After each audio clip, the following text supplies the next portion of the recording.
you fucking Mega Mo. You fucking Mo. Alright, you fucking Mo. Fuck. And then she hit it. What? Incorrect. Where's the manager? I demand to speak to the manager. Adam Sandler, can you be my sugar daddy? I'll call you Sugar Sandy. Sugar Sandy sounds like an actual lolly. It does. I want it. Yeah, it sounds like something like, you know, from the our dad's generation. This game is insane.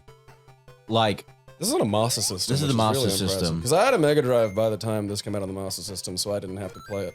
But like, well, looking at this now, that is fucking yeah, because this staggering. came out like a month or two after Sonic 1 on the Mega Drive. Yeah, bear in mind the Master System was a contemporary to the NES. Yes. You know, this is actual 8-bit, and people say 8-bit a lot when they're not really talking about 8-bit. I don't think, you know, go back and actually look at a NES or, you know, fucking early Master System. Look at the color game. palettes, you know, look what's available.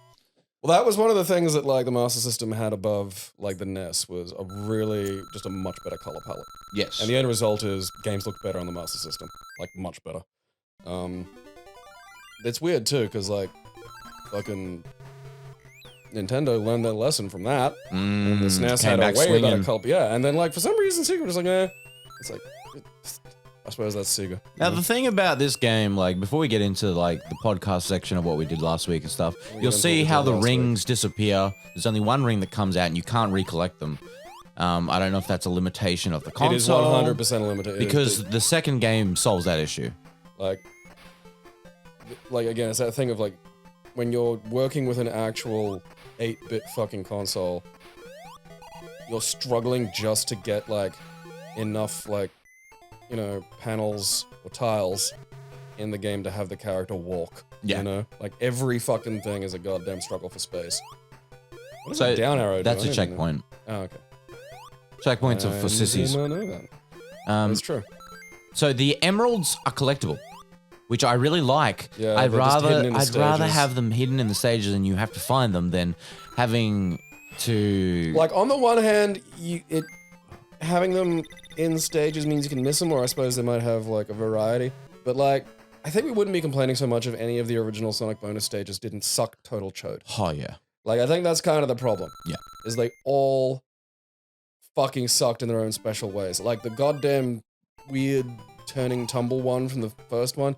Like, when we were doing this the other day and I was watching you do that, it was upsetting me. Like, I had to fucking blow my eyes out. I hate it. Yeah. Because it's just, you can see what's gonna, you're so close to getting it, but you know what's going wrong as well. Yeah. And it's like, there it is. So the third level, each world has 3 levels. The third one's always a boss fight. What's interesting about Sonic 1 on the Master System is they give you no rings for the boss fights. So you're just fucked. That sucks. If you've got a shield, there's no iframes if you get hit with a shield. So you can sometimes get hit and then bounce into something else and die straight away. There are iframes if you get hit with rings, but obviously in a boss fight, that doesn't matter because you don't get rings. Yeah. There's also a extra life hidden in every boss level. Yeah, so... You know what I did last week? Well, past 2 weeks because we... Yeah, last fortnight. Yeah. I watched Sonic the Hedgehog 2. Oh, yeah. Fuck yeah. Yeah. Idris Elba is... That's one of my weirdly good favorite performances. It's like, I mean, like, reading the sentence, Idris Elba as Knuckles, was just a lot to sort of deal with. You know, like this, like, because these were the games of my, like, I played this as a kid. You know. It's weird, too, because the whole Sonic movie thing is kind of like, you know, maybe if the Mario Brothers movie hadn't been chaos behind the scenes, it would have, like, rolled out this way, you know? But I feel like it's interesting, because these days a slightly adult kids movie is slightly adult in very different ways, you know? In the olden times, that meant that there was, like, this weird kind of faint hint of malice to them, you know? Like, fucking the second Wizard of Oz movie.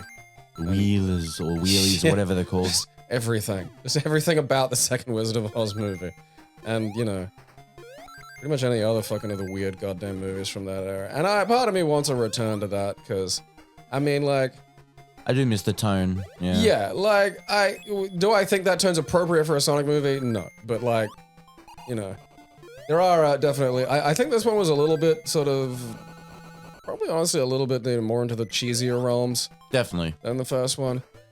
You know, I was wound up fucking skipping forward on a few things, but like, I mean, it is hard not to enjoy fucking Jim Carrey just swallowing the scenery as Dr. Robotnik. Because that's the only way that was going to work.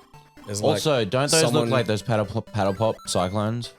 Yeah. Where it's like, you think it's two different flavors, but it's not. It's just sugar and other sugar, and other sugar is the same flavor. I do love them. I love the texture of them. It's very, very beautiful. Anyway, sorry, Jim Carrey, scenery. Oh yeah, Jim Carrey fucking just going ape shit. Because like, it needed that. You know, because it's such a... Getting a character that fucking fundamentally stupid to work at all, even with the tone, you know, of the Sonic movies, would be an uphill battle. But like, because Jim Carrey already has that fucking general, you know, established lore of being effectively that guy, can just stroll in and be like a deranged fuckknuckle with a ridiculous mustache, and you're like, oh yeah, okay, yeah, that's just Jim Carrey doing some shit. I loved his assistant making the latte and putting his face, Robotnik's face on it. I do love that his coffee shop was called the Mean Bean. That was very good. Yeah. Also, it was funny to me that like he set the coffee shop up in the town. You know, because when you first see him, it's like, oh, he's got a coffee shop, okay, and you just think it's a coffee shop somewhere. Yeah. But he's just got this thing going until like, you know, his fucking abusive boyfriend gets back from the mushroom world, and it's like, no, he's just, you know. Just waiting. Like, imagine if, like, a guy tried to take over Brisbane, and then he fails because, like, I don't know, some kind of, like, green possum fucks him up. And then you're like, oh, that was a fucking eventful week. And then his sidekick is just, like, running a corner store. Yeah. Like, I don't know enough about the law to know whether or not you should be in jail, or, like, if there's something... you should. Yeah, but I just feel like you don't get to help a supervillain in any capacity. Like... You have to be an accessory to something. Yeah. It's like, okay, you know, trying to like procure a fucking giant god emerald. Probably not on the book specifically. But there's rules about just fucking shit up in general. Like there's general like mischief and mayhem are words in the legal code. Like I have read those. Yeah. And I don't know if I don't know, maybe it looked like he had really good coffee. It looked good, yeah. I mean, that's a fact. And like having drunk American coffee, you either have to go to a really weird expensive place, or it's all kind of like not very good. Having smelt American coffee, I agree. Because like I can smell the beans. Yeah, because like Australia has Greeks and Italians and Turks, and so they started making like crazy ass goddamn, you know, proper Mediterranean coffee in like the 50s. And I was taught by the Michelle's Patisserie itself, like the actual mascot, it came off the sign and taught me how to barista. Yeah. Told you to stop inhaling the soda bulbs. Yeah, look, I had to get through the day somehow. I mean, a long day. As a whole film, I liked the first one more. I think it wasn't as like, there wasn't that much cringy fucking child humor in the first one. And I know I'm an adult and it's not for that and all that shit, but also like just because a film's for kids doesn't mean it needs to be cringy. Very true.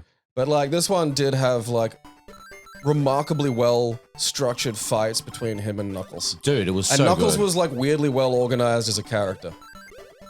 I love it. So the Kintinis, you have to get them in the bonus stages. And the bonus stages, if you don't get to the end and hit the time, you get nothing. You get nothing. I found that out the hard way. This is from when you have to earn your things. But didn't you get through the first one? Yeah. But so I'm you just did saying. Get some continues. Yeah, no, but like right. this is not my first playthrough. Like I was trying to beat this in like one and done. I was speed running it. That's why I was trying to avoid these levels. So generally, if you want to end the level up with under 50 rings. Yeah. Because if you do it with over 50, it just sends you here. Yeah, and it wastes so much time. Like an actual minute. Yeah. Doing like, which, you know. Speedrun time is a lot. Yeah. Hey, a whole bonus stage is like the fucking kryptonite of speedrunners. Yeah, you saw it at the cinema, didn't you? Yes. At the cinema. Yeah. Yeah. I saw it at the shittiest cinema. It's funny because there was two babies in it.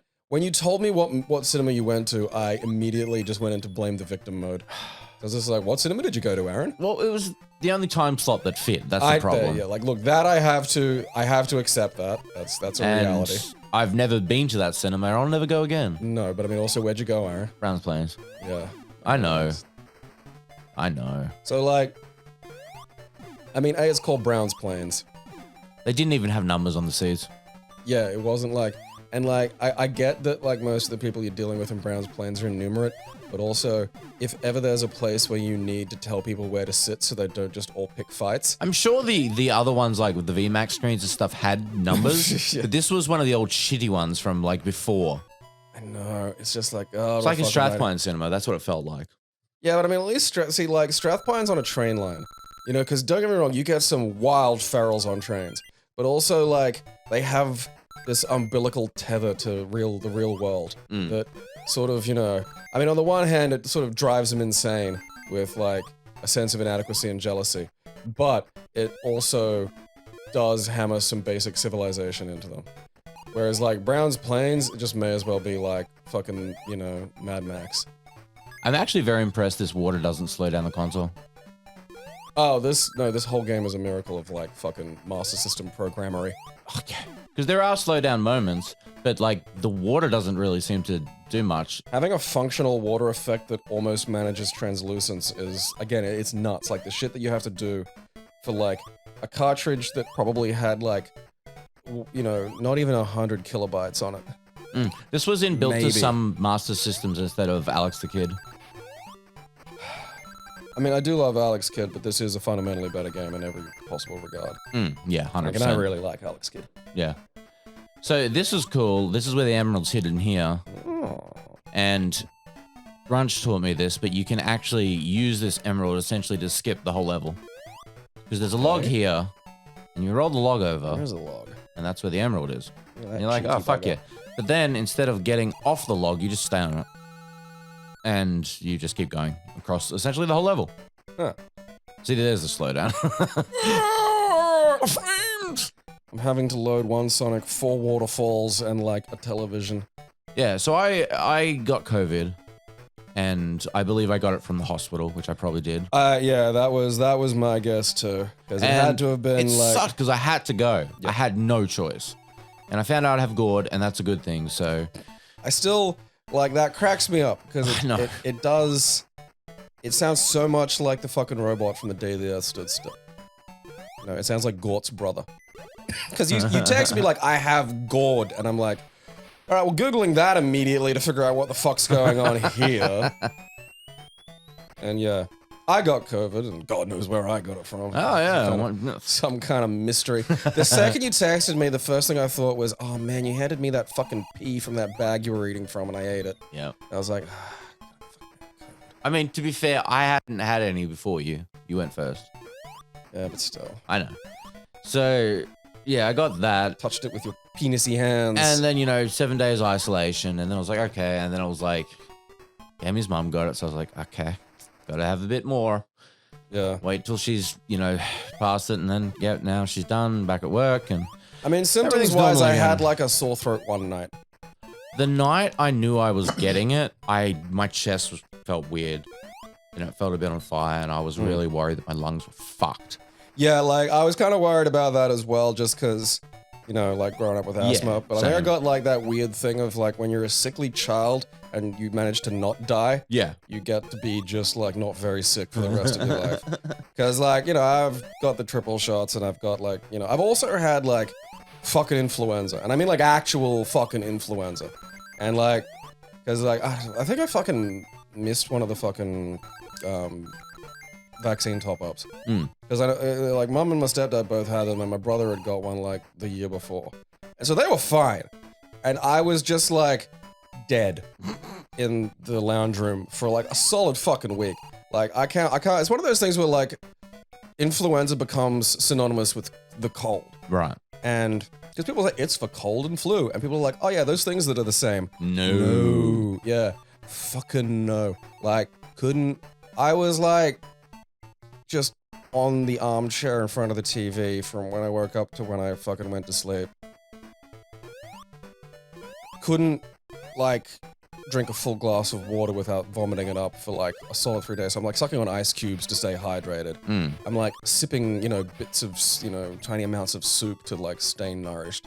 Can't move. just just hell. It's fucking hell. And it's like the whole time it's like, oh yeah, because you hear about the flu would kill people. And because you've not had the flu, and because people say cold and flu like they're fucking similar, you're like, how would a cold that I've had numerous of fucking kill people? And then you get the actual thing that kills me. You're like, oh yeah, no, fucking, I'm amazed any old people survive this at all. I'm amazed people survive this. This sucks. Like if I were a healthy like young adult, but just like by myself, it'd be like, oh yeah, I haven't been able to put food into me for like 3 days, so toodaloo. Like, I guess that's about it for me. Yeah. So like, yeah, I was prepped. I was like, alright, this is gonna get bad because I may have to go to the hospital if it gets like fucking, lung collapsey. Yeah. But then it was just like, I had a sore throat and I was like, oh, come on. And then the next day I was just like, oh, alright. Yeah, I had a bit of a, like, it wasn't a sore throat as such, it was just a bit odd. And raspy. Yeah, and that lasted like a day, or half a day really. But I had that same, I was still suffering like a lot of symptoms from GORD at the same time. So they kind of overlapped. Because it doesn't sound like a disease is the problem. Yeah. Like GORD sounds like a being of some description. I was suffering the symptoms of GORD, and then I just expect like just an ogre with a club in the corner of your room that just whams you in the back, and it's like, oh yeah, that does look painful. GORD looks like it really fucking hurts. Yeah, that I was pretty much like, after 2 days, that the cold sweat and the hot sweat subsided. I was just essentially watching movies for 2 days straight and TV till it burned out of me. I was just in my room. I watched a lot of Malcolm in the Middle. I'm up to season 6, so I crammed in 6 seasons in 2 weeks. My favorite guest star so far has been Doc Brown. Oh yeah, it's Hal's dad. Hal's dad. Fantastic. This is the whole thing of him using tickling to get out of conversation. So Hal goes in wearing like all the coats. Yeah, he's wearing every single coat.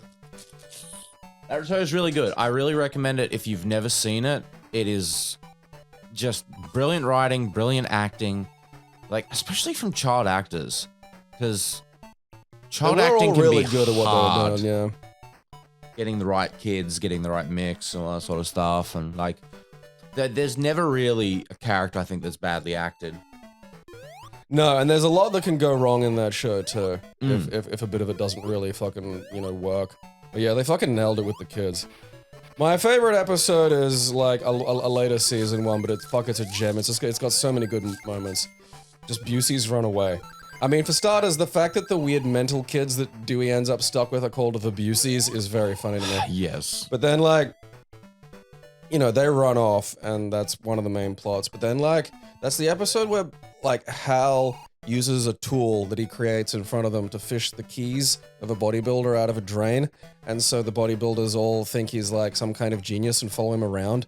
And so he just finds himself in charge of this amazing team of impossibly strong muscle men. That's fantastic. Yeah, and there's this moment around them, Dewey's got some of the best lines in the whole series, but just there's this moment where Dewey's coming to Hal for advice.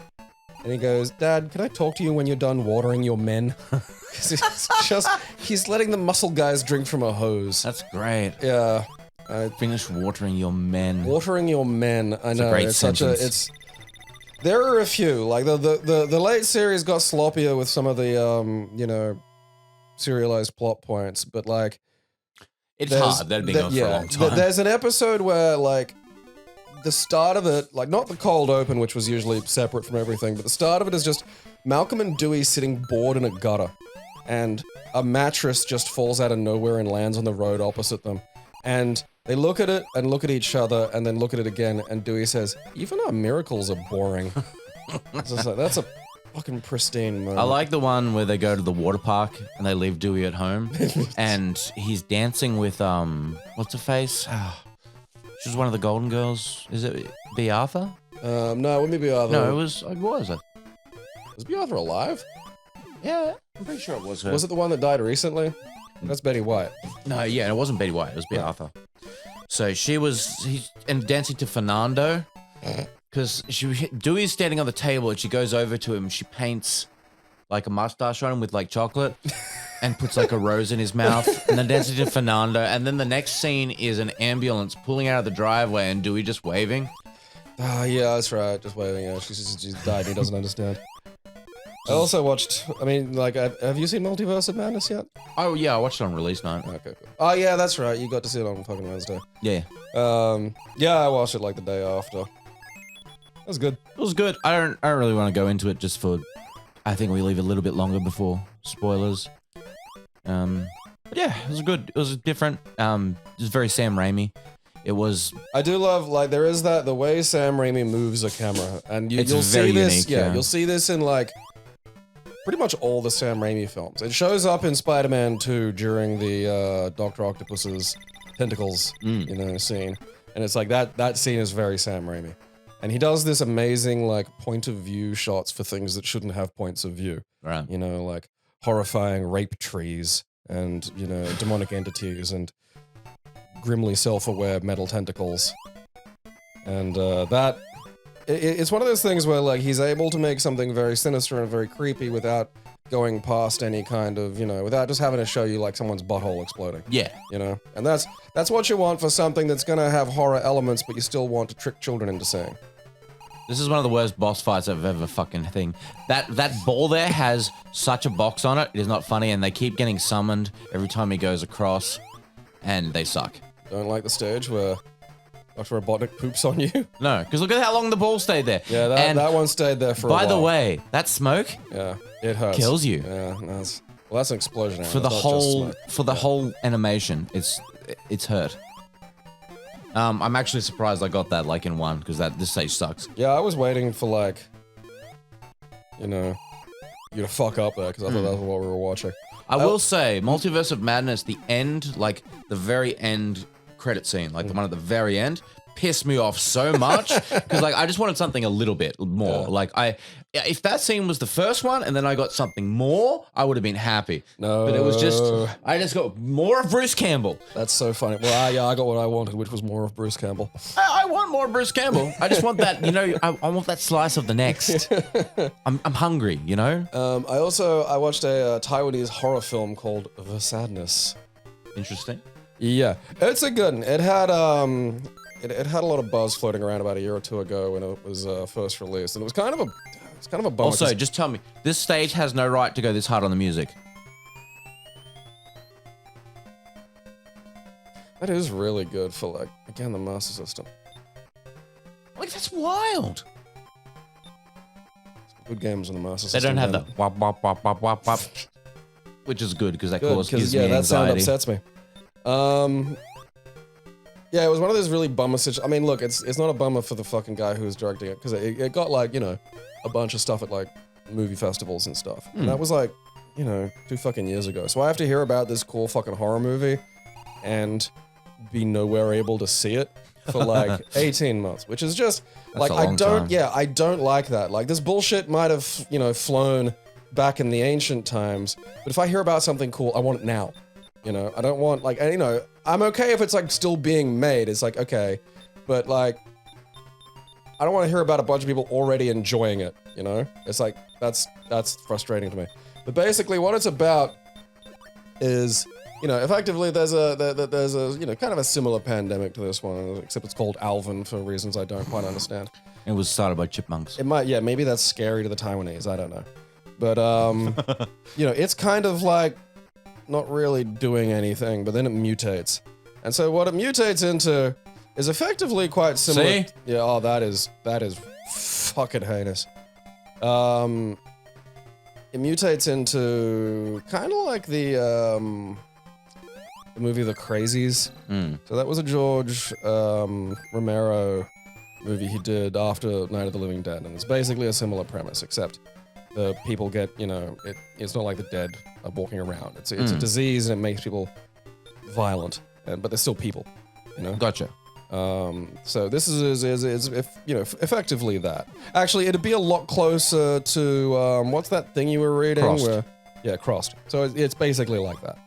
Gotcha. Yeah, and the people, it basically like fucking hardwires the horny part of the brain to like a twisted pleasure thing that makes them want to be cruel specifically. Like it's not just about like killing people, which they do. It's about torturing them and raping them and stuff. And That's got some great fucking moments. Mostly off of the guy's, commitment to the bit and to the, commitment to putting some fucking blood on screen. I mean, you don't see any penetration on the skull fucking, which I still think is... I mean, look, if we're gonna go that far, Yeah. let's go that far. We don't need to pump the brakes on this, We set up for it. Like, we had, Chekhov's eyeball removed, and we set up Chekhov's penis. It's like, you gotta bring those two things together, I know what, by this stage of the film, if I was upset by skull fucking, I'd have left. Yeah. And if you're upset by skull fucking and you manage to get this far, through the film, then, it is some kind of boob. Because, there's a lot of distressing imagery prior to this. Right. But one cool thing that the movie has, and it's kind of a thing that I do get stuck on with some, the frames coming back is always a jarring experience. Basically, because if it's just people going kind of crazy, that can wind up with being, visually boring in the sense that it's just kind of, you're just looking at people. Yeah. It's like, who cares? Whereas with this one, the disease, kind of makes their eyes swell up and stuff. So they wind up, with this weird twisted grin on their face and these red swollen eyes that give the overall impression of one of those weird, creepy, Asian masks. And the end result is like a nice, some really great moments where one of the characters is escaping on his fucking scooter. And there's just a bunch of them chasing him through a suburb. And it's Taiwan, and there's a fucking million people in a block, it's not an optimal place to be when something like this happens. And so there's really, really great shots of just these leering, grinning maniacs chasing him through a fucking street that, a lot of the concept really carries the creepiness of it. It's insanely violent as well, but zombies you can kind of deal with. You can just kill them in the set. These things think, they plan. They're still people, effectively. They're just maniacs. Which made it nicely fucking sinister. But I really enjoyed it, and it's quite solid. I think overall, the sort of narrative feels like it's going to do one thing at first, and then kind of changes its mind, and the end result, it feels like it should be sort of like a balanced sort of plot, but it's sort of about one thing at first and then about a second thing, and that second thing kind of winds up not really having a focal amount of time. And you're just sort of like, if you'd organized this, there would have been a symmetry to it that I think the fucking film ultimately needed, but it's still a good, beginning to end, it's a fun and shocking journey through seeing people covered in blood fucking. Which is, it's a doozy. I can imagine, yeah. Having read that sort of stuff and, the images don't do a lot for me. But seeing them in motion, it would be, I can imagine. Oh, yeah. They don't, except for the fucking skull fucking, they don't skimp. These are people who want to see other humans tortured and, in horrific fashion. And they've got these creepy fucking leering grins the whole time, and they're really just, that really adds to it. That was a good choice in terms of the, what you might call monster design for this. So I think fundamentally the issue with things like, the creeps and stuff like that is it's all right, you're dealing with just kind of just people running at you. And you can kind of do things with that in terms of you don't know maybe who's a problem, but then it's also I like a visual of a monster. The zombies are fun for that. You get oh yeah, look at that one. That one's got a fucking missing an eye and shit. Absolutely. What was I gonna say? Come on, rack brain.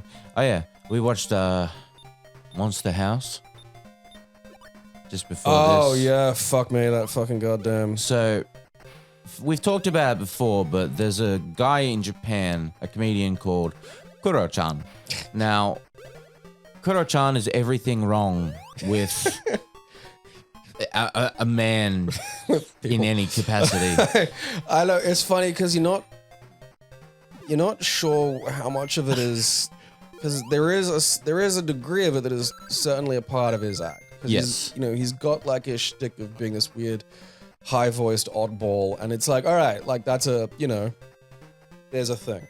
You know, it's like how the late Gilbert Gottfried had his shtick, but like, you know, the man himself was a bit different. So Monster House is, and this is, it says Monster House, and next to it says boys, X, girls, X, Kuro-chan. Yeah, they're basically, so Downtown does like one of those reality shows. They put like 6 single people into a house, except one of them's Kuro-chan. And they're doing this because like, he's a creep. And like in a very sad way, which sort of, it makes him not a threat, but it makes watching him one of the most single excruciating experiences you will ever have. Like it's hard. Fucking horrendous watching this man do anything. Like the thing that like covers what kind of creep he is like, he'll be like, you know, having these, because the whole point, you know, it's a reality show and everyone in there is like, all right, that's the whole point, is like to try and get these people to pair off and whatnot. But you know, whenever like he's having some fucking quasi date thing with one of the girls in there and they leave like a glass behind, he like drinks out of it. Look where this gem's hidden. That is so cunty. I missed this one on my first playthrough, so I had to do it again. Because I didn't get all the gems. And that was the whole point of my playthrough, was doing a 100% run. Yeah, that's rough. That's very funny. It was the only one I missed. I just imagine seeing that and not having the fucking special and just being like, oh. Yeah. Son of a bitch. But yeah, it's just, as you said, he's drinking from the glass, and like he ends up kissing this girl. And then again, and again, and again, and she doesn't want to. Like after the first one. Yeah, she's sort of like, because she is a bit odd. Like she is willing. Like most human women are grossed out by him pretty much on sight, because he's effectively like a giant Cupid doll with a mustache. What'd you have to go through to get one fucking life? Like, I'm pretty sure I'd die on the way out. Because like, also I don't know if it counts over 10. Yeah, I was like wondering that myself, actually. See, like, it's nearly impossible to get over that. It would be really funny if it was down to 8 now and that whole thing was a waste of fucking time. Alright, no, it just doesn't. So yeah. They couldn't, that's like, you know why it doesn't go up to 10? Because they couldn't spare the fucking kilobytes on a second fucking digit. Oh, God, no. Like, fucking, what do you think this is? This the boss Mega Drive? is so fucking easy compared to the dick of the last one. Like, he shoots over and then he comes down and he drops a missile. And the missile just fires at you. So if you go to if you jump on the side, it will just go completely out. See? Just, there it goes. Boop. Great. So yeah, he ends up kissing this woman and telling her that he loves her. And when she leaves, he starts smelling the seat and the blanket and drinking out of her glass. And when we say drinking out of a glass, I mean he's putting it in his mouth. He's suckling on the edge of the glass and then spinning it. He's extracting her juices. Every creepy element you can. You take he's drinking out of her glass and then translate that through the creep prism, and you get. He ran out of liquid, so he poured his glass into it so he could do more. And like, it's a real testament to, you know, the creep personality. It reminds me of some fucking incels I knew who'd be like, you know, they're not ugly, like by any fucking stretch, but like, it's purely your personality that's doing this. Like, if you could just for 1 second not be a giant creep, you'd be fine. But like, you know, you're so focused on this one fucking thing that you can't do anything but like make everything about this. If you just for 5 seconds wouldn't be a creep, it'd be fine. It's amazing. Yeah, because like, that girl who has no sane reason to allow this monstrous Cupid doll to touch her is like, he's like if Kirby grew into her body. I just see him as a big Kirby. If Kirby ate Bueno Excelente, Kuro-chan is the power that you'd wind up with. And it is like, it's excruciating to watch. Like, it's one of those forms of humor that I struggle with. So I'm sitting there just watching this, and it's just, and like the best part is like he knows he's being filmed this time too, which is what makes, because he's done this before not knowing he's been filmed. So this is him. Like, it's not like, it's that thing of like, it's not some fucking routine where it's like, oh yeah, this is just part of the act or whatever, or he plays this up when, you know, the cameras are around. It's like, no, this is. It's hard to watch. It's the sort of thing where it's just a natural wrong. You just see it and you're just like, you don't need to be taught these things. Like shouldn't. No. Well, you shouldn't. Yeah, finding out that like, you know, he was only into like fucking manga and video games, and his mum begged him to like go after 3D women. That was such a good line. And he used delivered the phrase, 3D women too, which is it's just like that's explaining things. Maybe a bit much. Too much. But you got to stare into the abyss to just so it doesn't stare back at you. You got to feel good about yourself occasionally. Yeah, and watching Kuro-chan will definitely make you feel better about yourself. Yeah, actually, there's something for you. Like, lordy. But I really recommend Future Kuro-chan. That is probably my favorite so far. It is just the ending is Christmas. I'm not gonna spoil it. I'll try to remember to put a link to it in the YouTube description because it is just, it needs to be seen. Like, it is. I like it. It just explains Japanese humor in a nutshell and what they'll go to achieve it. The destruction and erosion of a human soul. It's insane. It's something that like. But he deserves it. Oh yeah, no, like that's it. It is that thing of like, yeah, you don't. There are times when you can feel guilty about things like this because, you know, yeah, there's a lot of situations where you're torturing people that don't deserve like it. the episode where they make them stay in a hole for 6 hours. Like that's really not deserving. Like the episode where they trap junior comedians in a 3-meter deep hole in the forest for 6 hours at night while they're getting covered in bugs. That one, you're just like, oh, that seems terrible. This one is like, no, it's Kuro-chan. You don't have to feel bad about it. Yeah. But like, yeah, the thing that hammered this home was real. Like, I feel like I was in high school, but I also feel like video streaming wasn't that good then. So I'm not 100% sure. I might be like fucking layering it over with something else. But like, there's the Japanese toilet pranks. Yep. You know, where you're watching, someone's taking a shit and then the toilet just raises up and they're just on the roof of the toilet now with people watching while they're trying to shit. And it's like, that alone, if you tried to do that, like, in most places, people would pitch a fit and your show would get banned. Yeah. Like, and you'd be in trouble. Yeah. Like, that's just the end of that. Whereas, like, that's not even, like, that's the start. Like, that's not even the pinnacle of this fucking hidden camera prank show. Because then there's the one of, like, oh yeah, they're at the beach, and they'll be in a porta potty taking a shit. And then it turns out that the little thing that they're standing on is attached, like, it's a fucking, jet ski, and it's attached to another jet ski, and it just takes off at the beach and just tears them out over the water. And there's no like straps or like safety so you don't fall off the thing on the beach and get rolled in your own shit, which does happen to one guy. Like, it's just like, there's, what serves you right for needing to shit. Like, it's just, there's that. And then like there's the one on the mountain, and like they fucking get sent down a mountain, like, because they go into this massage, like, the steam house. Yeah. And there's these massage chairs, and you put, 20 fucking yen in the massage chair, and then it goes off. Except one of the massage chairs turns around, lowers, and then just shoots down the fucking hill. That's great. Yeah, at full speed. Holy and shit.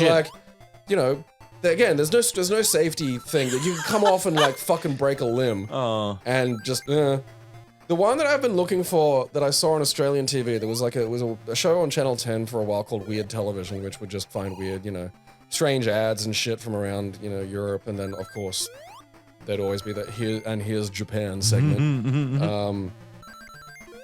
I've been looking for it for years and I can't find it, and it's basically one guy gets built into like a working urinal. So there's a cabinet up to his chest, and a urinal's put in front of him, and the urinal's like hooked up. It's like it's a working urinal. So people go up to this thing and start peeing, and in front of them is this big stack of toilet paper, and then the guy who they've also put in like a white Zentai suit and painted his face white and shit, just bursts through this toilet paper and goes, "Toilet paper!" while people are peeing. That's great. And they dance back, and then I'm terrified because there's a toilet paper monster. Yeah. But also then realize they're covered in pee. And there's this dual reaction that's just amazing. But then they do a second one where they build the same guy, and it's a skinny Japanese dude, right? He's not like fucking, we're not talking about a guy, like a thick guy here. They build him again into a waist height arcade cabinet that's like this boxing robot, and they cover him in like fucking, brown tape and make him like a black guy which I think is slightly okay because it's brown tape and he's meant to be a robot. So we'll let him get away with that. And then he sits there and he's got his gloves up and like people will come along and they'll put money into the boxing robot, and this not boxing robot but actual sapient human will then jab him in the fucking face. And he does this for a while and he takes a swing at a kid and the kid cries and runs off, and people are upset that they get punched in the face, but also I don't know what you were expecting if you put money in the punch in the face machine, you know? And then there's the last one, and it's a fucking tank. And so this buff dude with a fucking gym bag is walking along it, and he sees the boxing robot and is like, that seems interesting. He puts his money in the thing, and I think to myself, don't do what you're going to do. And he goes, boop, and slugs the buff guy in the face. Oh no. The buff guy is not just buff. He drops his right leg back, puts his fists up, and starts going to technical boxing combinations on this guy's face at full tilt strength, because I'm gonna hit this robot as hard as I fucking can. And he is like, he can't duck or move because he's built up to his fucking waist in this cabinet, and winds up, like, he's got his arms up like for a little while. Yeah. And then just winds up unconscious, still getting wailed on, and then you see producers like sprinting up trying to stop the monster from killing him. That's insane. And I've never been able to find that one. Right. And it drives me insane. So like fucking some kind of internet point for any one of you numbskulls that manages to actually locate that one, because it has been my white whale, and I'm annoyed. I'm annoyed I can't find it. Yeah, you know, because I can find fucking any goddamn weird piece of bullshit on the fucking internet. Like, I've not been able to find this. I need that. That sounds amazing. Yeah, what was the good episode? One of the guys that works for us got like moderately concussed. Like, oh yeah, you got a concussion. Oh, man. Yeah, remember that episode where we shot a guy down a fucking hill and like there was just no safety or anything, so he broke his arm? Yeah, that was funny. This is like, hey, remember when we put like Kuro-chan in a house full of normal people and filmed him acting like a giant fucking creep? Oh, dude, it's just, and everyone loves it. But they're all cringing, like they're all just, they're wrong. They know everyone knows it's wrong, but you can't look away. It really, like, if you don't enjoy, and I am burned with empathy, so I don't. Like, it is funny, but also it is horrendous to watch. Yeah, no, 100%. It's fucking torture. It is. Like, I think I watch it to remind myself, like, I'm not like that. And I'm glad, and like, there's someone that is the worst. I have problems in my life. But still. Not those problems. Yeah, but still, at least I'm not a giant fucking creep. I got 99 problems, but a Kuro ain't one. Speaking of creepy, did you see the thing that, what is it, Activision Blizzard has now?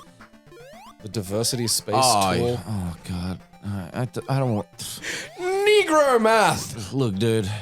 It was actually really fucking, I feel so embarrassed for their employees because they don't use that. The Overwatch devs tweeted, we don't use that because we have a team of people, you know, that are people.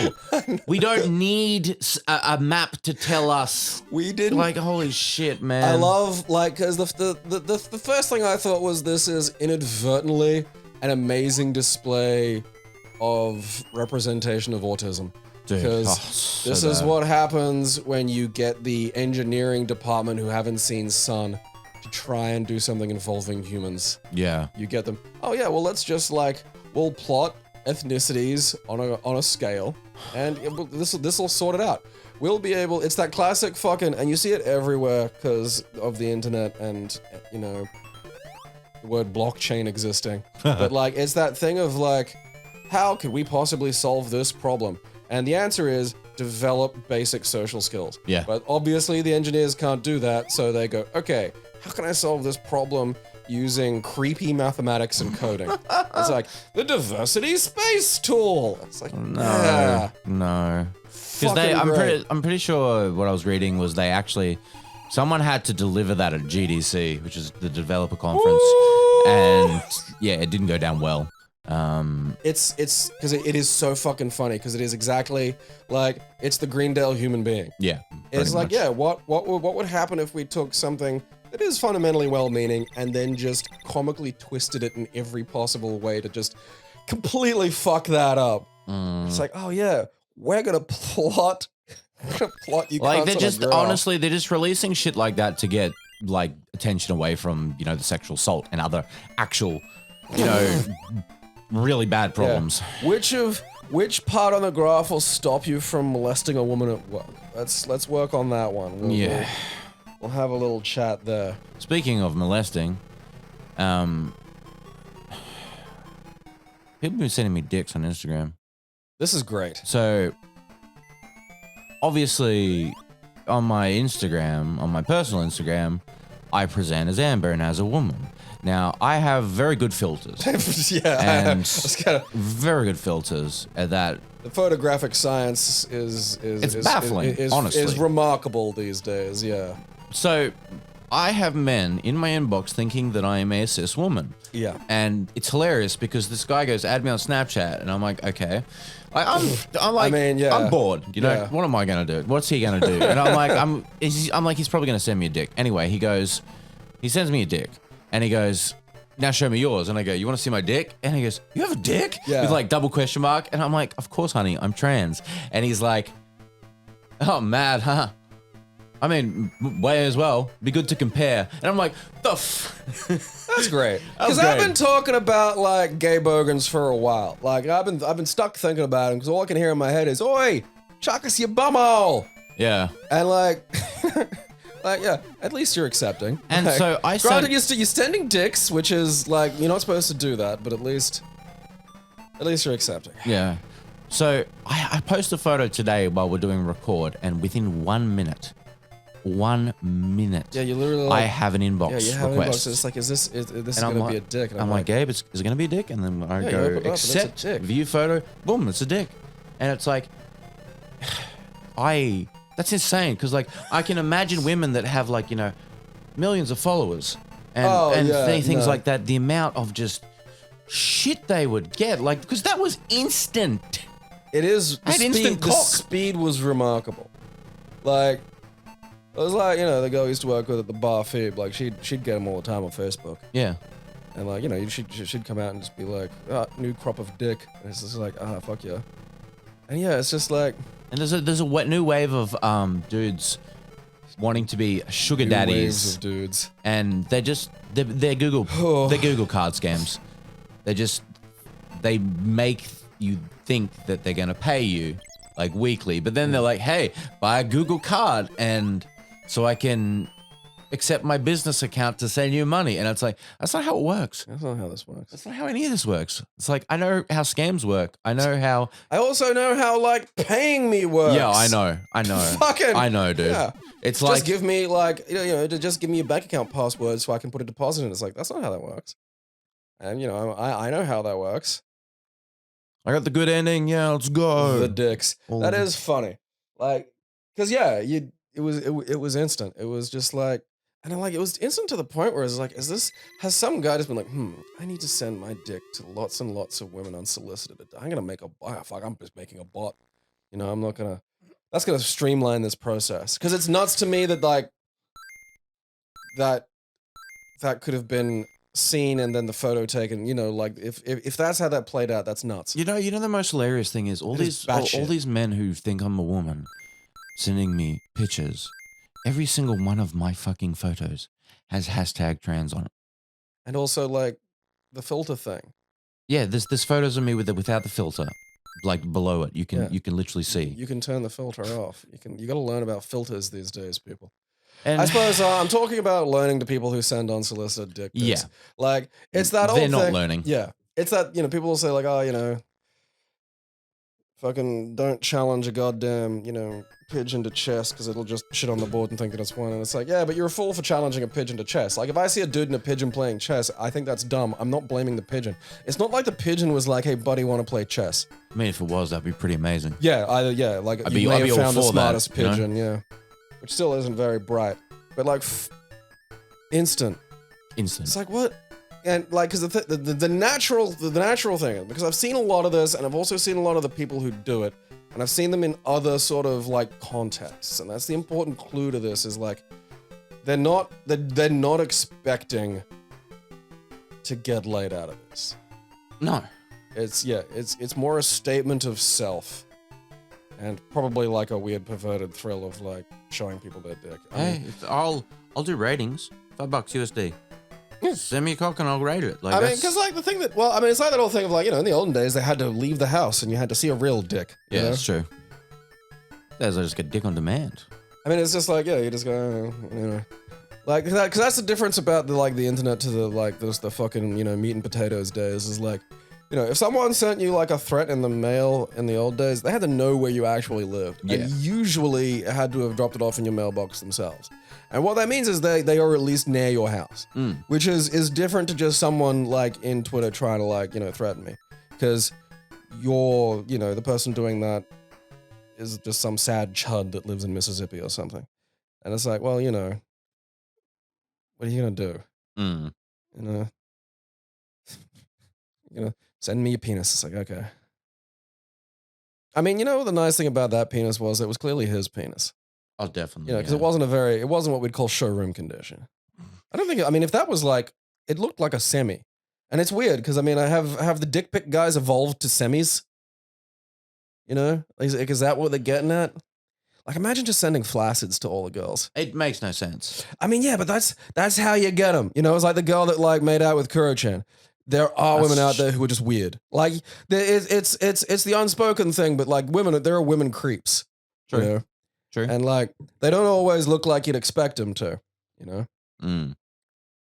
Because like they, you know, maybe there's a lady creep out there that's just like sitting there going, oh, when am I going to get sent some flacids? You know? When am I going to get some limpies in there? So yeah, that was essentially the week. Fucking.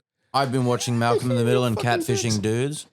So well, I mean, you haven't even. I'm not even you haven't even catfishing. been doing anything. No, That's the insane thing. I've just been posting my photos to Instagram because I feel nice and look cute, and then Whoop, chunky white girl alert. Yeah, well, that, you know, so it is what it is. I do have that isn't like this. I do have the hips. I suppose, yeah. The most interesting thing that happened to me was I did an interview with Cody Fulbrook for like One Story Building to talk about stories. Cool. That was kind of fun. Cool. Yeah. Apparently my fucking like because you know I don't use my like webcam much for anything. Yeah. Because why would I? But like, you know, I had it set up and I tested it and it looked all fine. And then when I did the actual interview, it looks like I've got the weird soap opera fucking filter on. And I don't know how that happened. Because I didn't touch a single setting on fucking Zoom. You know, I just downloaded Zoom and, you know. Zoom's garbage. Yeah. That's a problem with most of these apps. They're garbage, but it's like there's no need to have a big shiny app because like why would you make money and how would you make money and what would it do? There's a thing, it works. Yeah. You know? And like every man and his dog has one, you know. There's Google Hangouts, there's, you know, Zoom, there's Discord. There's so many things you can video chat on. So like fucking everything. Everything. Oh yeah. It's been a week. I got a pleasant interview and Aaron got dicks and we both got COVID. That's been fun. COVID dicks. I don't want to see COVID riddled dick. I don't know. I feel like you could like, you know, like you could start getting some shit here. Like, you know, if you should text back, make it look like the Yip Yip aliens from Sesame Street. You know, because I want to see it. You know, I want to see people doing some weird shit. Like, go get some hair dye. You know, color it blue. Maybe get a little bit of you know, breadcrumbs. You could try breadcrumbs for the texture. Because I think it'd be funny if you got someone to get like breadcrumbs all up in their dick. I mean, you may as look. This is what you don't send unsolicited dick pics. Yeah, no, you know, otherwise I'll start sending mine back. I mean, like, you know, at least one guy seemed happy about that. So, you know. He wanted to compare. No, he just wanted something. He was anything. he was a little lost. It's just. Hello, is this the penis inspection doctor? Oh, fuck yeah. We'll see you next week. Bye. Bye. Keep It Classy is proudly sponsored completely by its fans. We thank you for your support.